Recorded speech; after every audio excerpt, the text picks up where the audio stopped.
Bonjour à tous et bienvenue pour notre seconde vidéo. Alors, pour commencer, quelques rappels des séances précédentes. Souvenez-vous, lors de la première séance, nous avons mis en évidence le trajet de l'information entre la simulation de l'extérieur et la réalisation du mouvement. Les informations provenant des organes sensoriels sont transmises au centre nerveux par des nerfs sensitifs. Les informations des centres nerveux envoyées aux organes effecteurs sont transmises par des nerfs moteurs. Lors de la dernière séance en cours, vous avez réalisé une dissection d'une patte de grenouille pour tenter de mettre en évidence le nerf sciatique, localisé dans la cuisse de grenouille. Vous pouvez voir sur la photo présentée, belle dissection du groupe de Johan et Gabriel, que le nerf sciatique est parfaitement mis en évidence à côté de l'os de la cuisse. Nous allons donc aujourd'hui nous intéresser à la structure d'un nerf.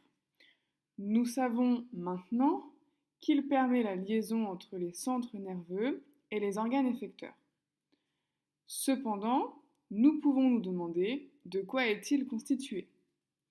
Je vais donc vous demander de laisser une demi-page de libre dans votre cahier à la suite de la vidéo précédente, de manière à ce que nous puissions coller le protocole de dissection et un schéma bilan de la dissection de la patte de grenouille.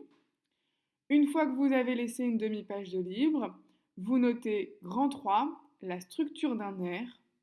Problème, quelle est la structure d'un nerf? Bien, revenons maintenant sur la dissection réalisée en classe. Elle nous a permis de mettre en évidence le fait que le nerf sciatique relie bien la colonne vertébrale avec les muscles de la cuisse. Je vous rappelle que la colonne vertébrale protège la moelle épinière. Le nerf sciatique relie donc les centres nerveux avec les organes effecteurs. Si jamais nous réalisons une coupe transversale de ce nerf, comme vous pouvez l'observer dans l'image en haut à droite, nous remarquons que celui-ci est constitué d'un ensemble de fibres nerveuses.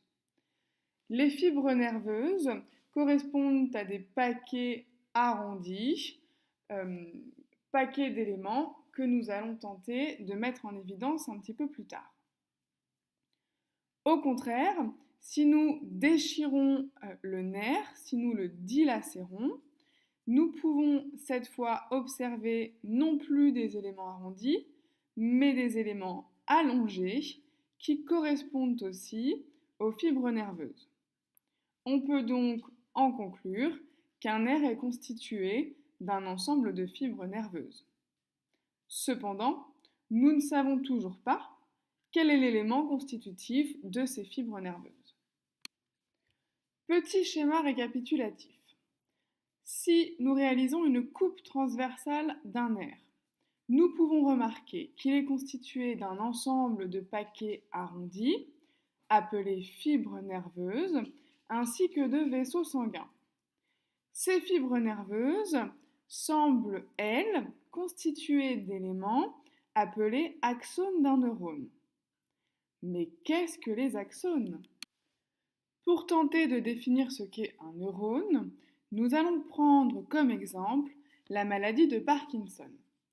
C'est une maladie qui provoque des tremblements, des gestes rigides et ou saccadés. Cette maladie résulte de la mort lente et progressive des neurones du cerveau.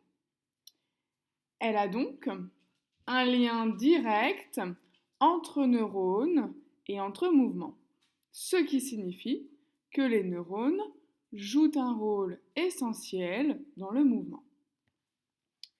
Comme vous pouvez le voir sur le schéma à droite, les neurones sont des cellules nerveuses constituées, comme toutes les cellules, d'un noyau, d'un cytoplasme et d'une membrane plasmique.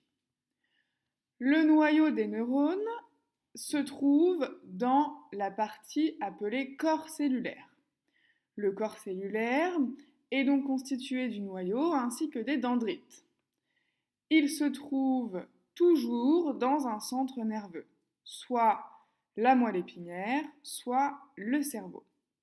À la suite de ce corps cellulaire, vous pouvez observer un long tube qui est appelé axone. Cette partie du neurone est située dans les nerfs qui permettent de relier la moelle épinière aux muscles de la jambe, si on prend l'exemple du nerf sciatique. Cet axone se termine par des terminaisons axoniques qui, elles, sont en lien direct avec le muscle de la cuisse. Je vous laisse donc maintenant prendre votre stylo rouge pour résumer l'ensemble des informations que vous avez apprises aujourd'hui. Alors, bilan de points.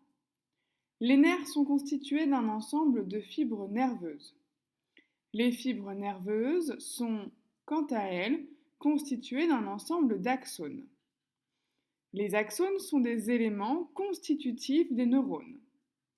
Les neurones sont des cellules du système nerveux spécialisées dans la communication ou le traitement d'informations.